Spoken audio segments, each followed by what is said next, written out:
As a church, what can you do to change from a consumeristic culture to a joy-filled serving culture? That's today on the To Be the Church podcast.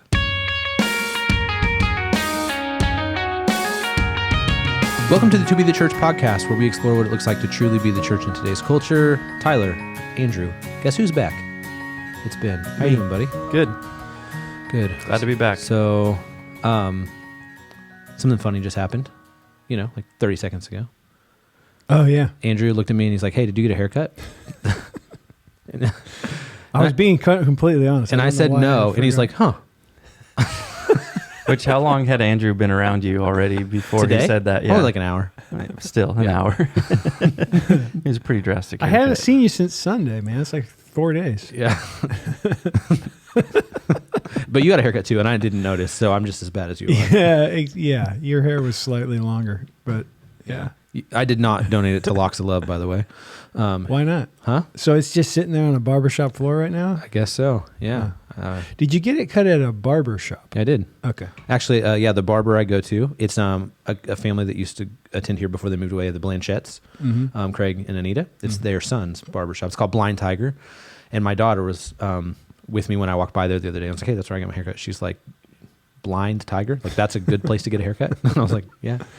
So when you go in and you got this super long hair and they're going to like cut it all off, like what's going on? Is it like, whoa, is it kind of a moment in the barbershop where they're like, oh, this is momentous, It's not like I go in and I'm like, she's like, do you want it like a 1 or a 2 on the sides? I'm like a 2. And I was like in there a month ago, so. Yeah. But like for you, when was your last haircut? Like 2 years ago? You got it trimmed. I got like 5 inches cut off a while back and then it grew back, but...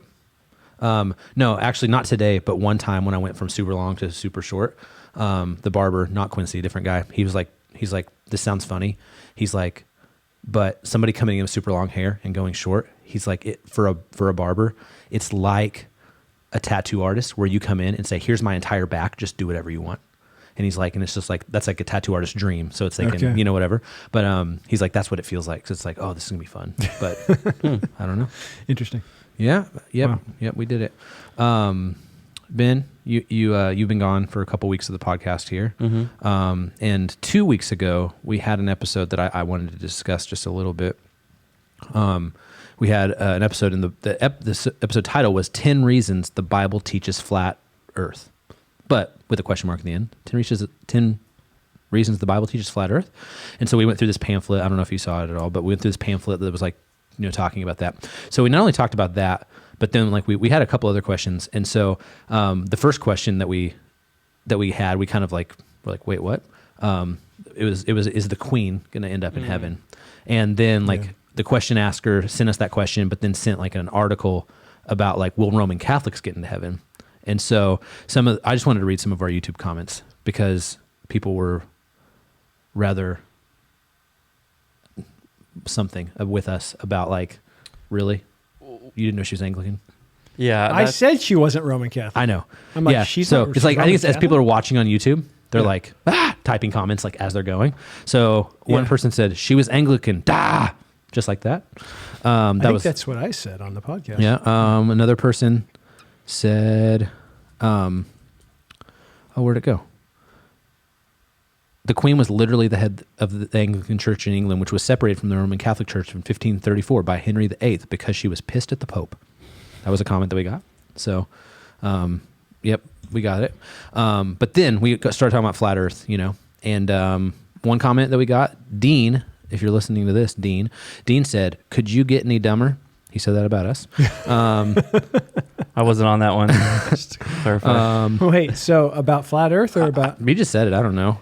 For the record, we know the Queen was Anglican. That was my whole point. Keep watching. To be fair, as a listener to that one, there was a little bit of uncertainty. There wasn't There was some Googling going on. No, there wasn't. I did. Queen is like, Roman Catholic? I said it like that. Roman Catholic? Like Anglican? Hello? The only Royals I care about at all, like play baseball in Kansas City. So, boom, nailed it. Somebody named Vaughn. Vaughn said, and maybe this is like about the Bible. I don't know. He said that 2 adult men discuss a collection of fictitious stories as factual is distressing. So thanks for that comment, Vaughn. Let's see here. He's probably talking about the Bible. Twinkle Toes says, who still believes known liars? I prefer to believe what has never lied to me. Everything the government of the earth tells you is lies. The Bible never lies. All things it says proven to be true, and they keep proving it true. So thanks, Twinkle Toes. Let's see. That's actually in my burner account. Feels like when you get one comment and another comment, there's probably something in the algorithm that shows it up. I don't know. Right? But there's a bunch of a few different people like just listed all the Bible verses where it talks about like the sun or the moon, like to back up the flat Earth thing, I think. Oh, good. Yeah. So thanks for that. And then our buddy Tucker, who goes to church here, he said, LOL, I love how YouTube is putting context cards for the flat Earth topic.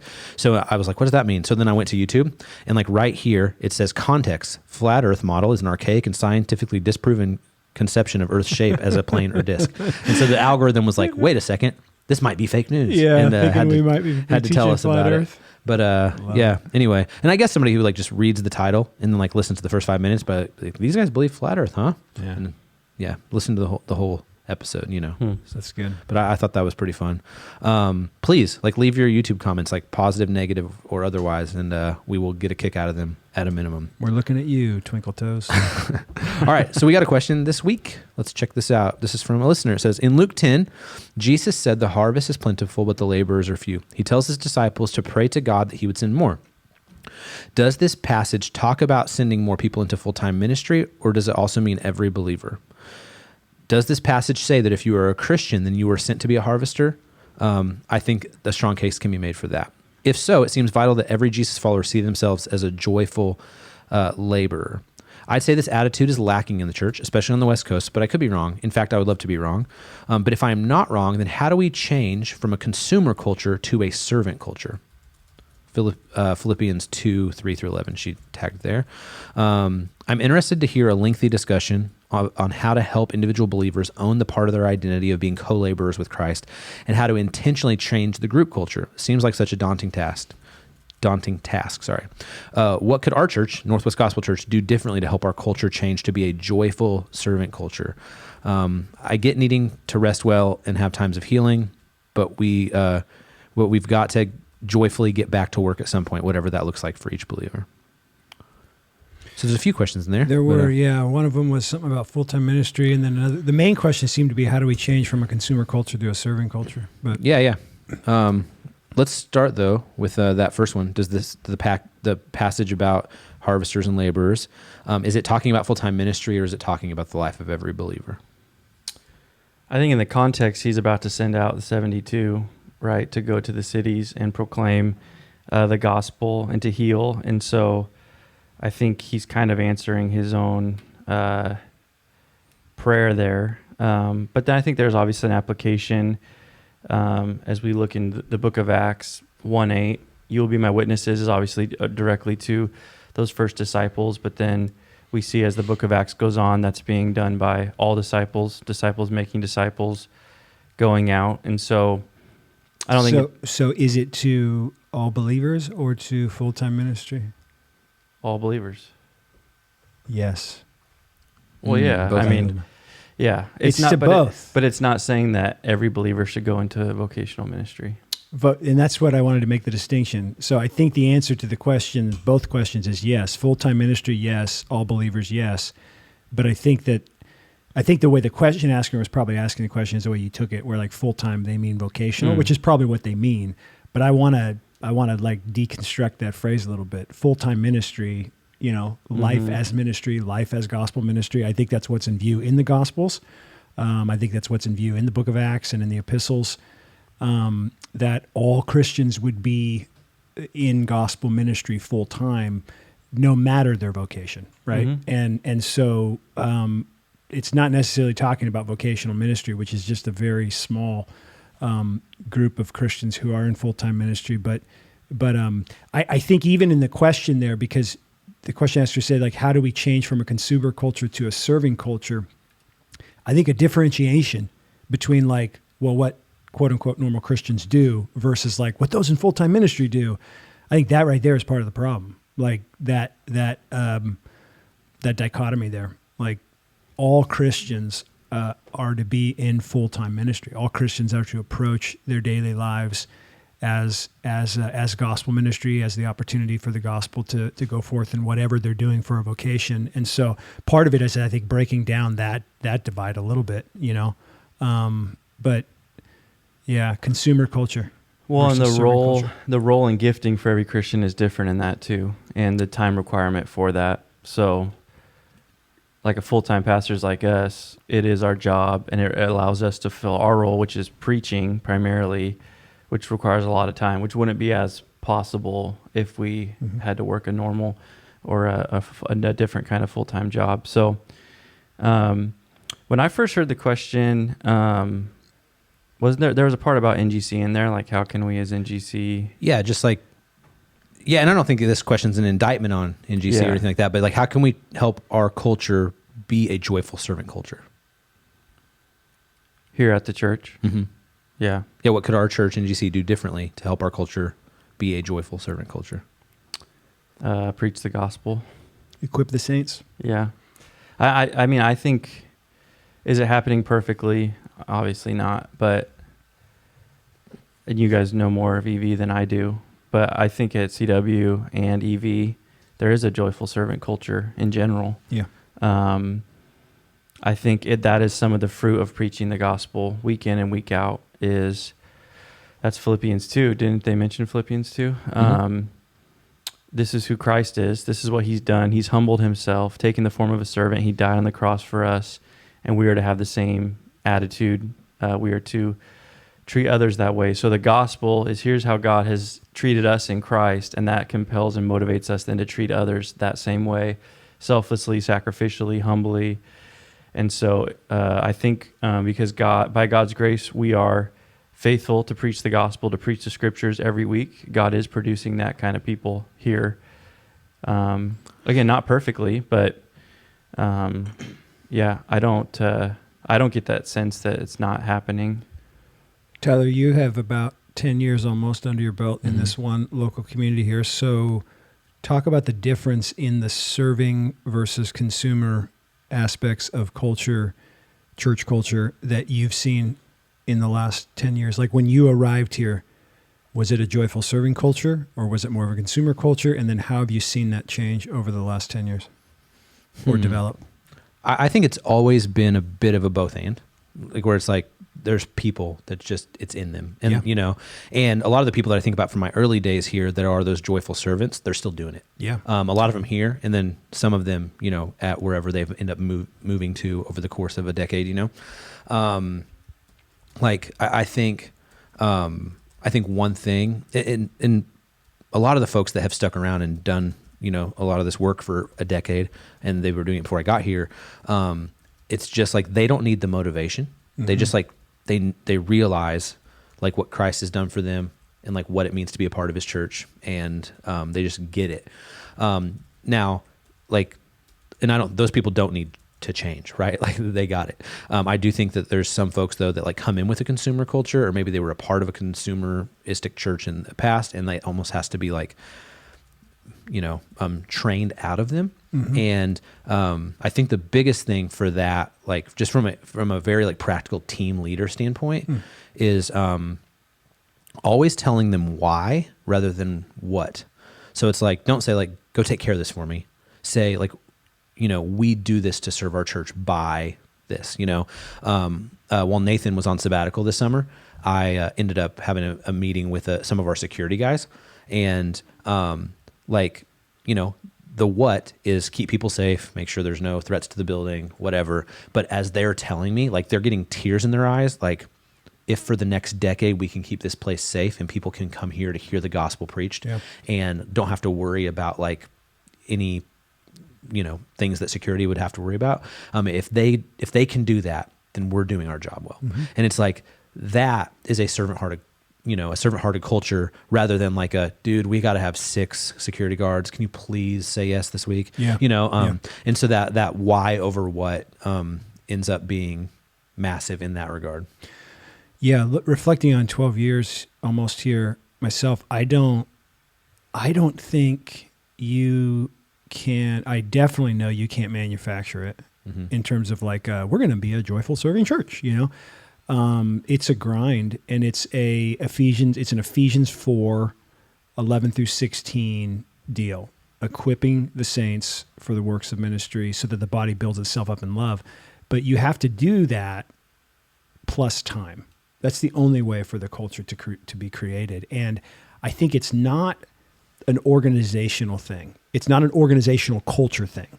It's a people culture thing. So like you said, Tyler, there are people who show up, who move to the area or who change churches and end up at our church or whatever, and they get it right away. They've been in that. It's a people thing, right? They joyfully serve versus those who and it, oftentimes burnout. I think the question asker mentioned burnout. Oftentimes burnout or bad experiences at other churches or those kind of things can like get people off of the, if you will, the playing field of joyfully serving onto the sidelines, which at times you need to go into the, blue medical tent, right? To use a football analogy, NFL started now, like to recuperate and recover for periods of time. But people who have this in them, like you said, they get it.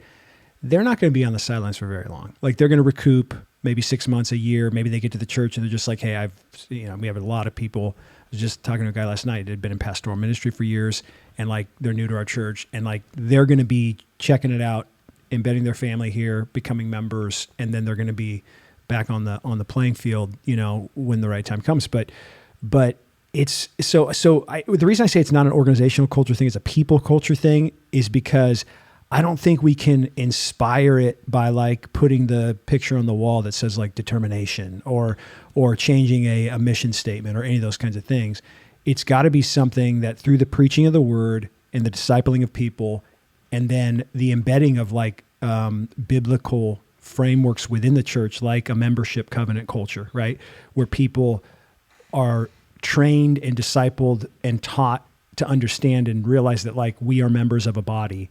And so we're going to commit to that body. That's going to mean koinonia. I talked about last week in the sermon from Acts 2, or a couple weeks ago by the time this airs, which is this sharing together with the people of God.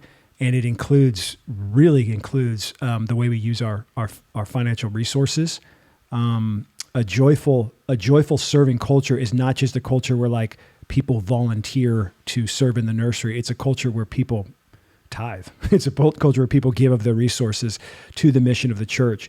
And so all those things are linked. And I think over the years here, there was a serving culture when I got here, but I wouldn't call it joyful, Like in the early years, it didn't seem like it was joyful. It seemed like it was duty focused. Like we serve, like I'm going to serve because that's what good people do or whatever, and there didn't seem to be a lot of joy in it. And then over the years, even among people who were serving consistently at that time, and now 12 years later, like you said, they're still serving, some of them in the exact roles they were, but they seem to have more joy now. And I think that's a work of the Spirit that occurs there. One thing that I would love to be able to research, it's super anecdotal and I don't know how to research it, but I've noticed it, is that there's a culture of the people of NGC. And then there also seems to be a culture of like when a specific group of people showed up. Mm-hmm. And so like my parents have been here now, just under a year. And there's like people that either they went through membership class with, or they both happen to be new and they met in the lobby, and like they're all on the same like trajectory. And so like I think there's a big culture, and then there's like the folks that have been here about 4 years culture, the folks that got here when COVID hit culture, and like it's like I'd love to like do more on that, and like how. And I'm not saying like they're in these pockets where it's like, oh, they only hang out with people who've been here 2 years or whatever. Rather, like that they just seem to kind of grow up in the church together, like to our specific church. And I wonder how much that plays into it. If like, if you're a part of a people, it's like, oh, like I've been here 9 months, they've been here 9 months. They got involved, I'll get involved. Versus like I 3 years. We've all been here 3 years. We don't do anything, like and like, again, that's like super anecdotal. I don't know how to like do any work on that, but it is something I've noticed over time.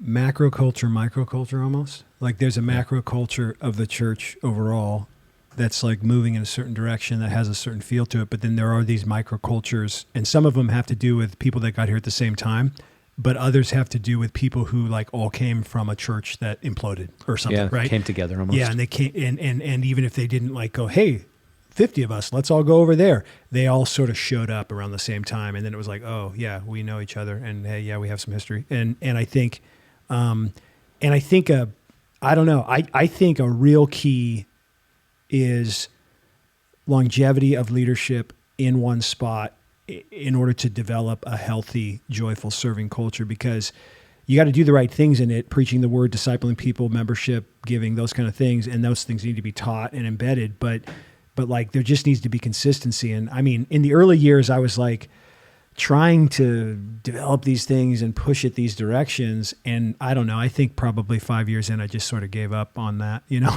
in the sense of like, gave up on like, this is going to be our organizational culture, and culture is going to trump everything else. And it's going to be a current that develops, and then the body will look like Ephesians 4. Maybe I just got worn out, but I think I gave up that idea at some point of like, this is the culture we're going to build. And lo and behold, that culture kind of got built anyway, you know, without like me, I think, trying to push it that direction. I think the Lord led it there in his timing eventually. But I would say to this question asker, like, not based upon who the individual person is, but just based upon the person being a Christian and being a part of a church, like, it's got to start with you, you know, like the biggest key with any of this stuff, growing up in the church, in a type of church where there was like a lot of altar calls and those kind of things. And then, you know, not being that way as much myself. There's always the people who are like, oh, I wish that there was an altar call because so-and-so could have gone up, you know? And you're like, it needs to start with you. So are you joyfully serving? And are you joyfully giving? Are you joyfully doing these things? And if so, like, how are you discipling others to do so, right? And so I think there's a tendency for us to pass the buck, or want to pass the buck to someone else, or to want to see it around us rather than in us and through us, you know? And so I think that there's ownership that's got to occur in an Ephesians 4 type of way. The body is equipped with every joint with which it is equipped when each part is working properly, right? Building itself up in love. So that's super key. I think back to the Luke 10 passage, you know, what's Jesus' command there? It's to pray, right? Pray for more laborers. And so I think that's a big part of it, praying. I mean, I know we all do that for our church a lot. Like, we see, God, what your design is for your church. Like, make us into that. Shape us, form us by your Spirit into that kind of people. And again, I think it comes back to the Scriptures. As people are hearing the Scriptures preached, as they're being discipled with the Scriptures, God's Word and His Spirit transform people, and it turns them into people who are like Christ, who are serving. And so I don't know if there's like a silver bullet with how do you create a joyful serving culture. I think it's kind of the, to go back to Andrew's sermon from this last weekend, it's those key things that the church has been devoted to since the very beginning. You know, the apostles' teaching, the prayers, breaking of bread, generosity, all those things. So as we do those things, the Spirit and the Word are going to make us into that kind of people. And so, yeah, there's not a, here's the one thing, but just the things we've been doing, just keep being faithful at them. Yeah. This might raise other questions. And if that's the case, feel free to hit us up. podcast@toBeTheChurch.com is the best way to do that. As you learned earlier, you could just also put it in the YouTube comments and we'll talk about it on here. And so, yeah, do that. YouTube.com/toBeTheChurch. And obviously you can listen to this wherever you get your podcasts. And until next Friday, keep being the church.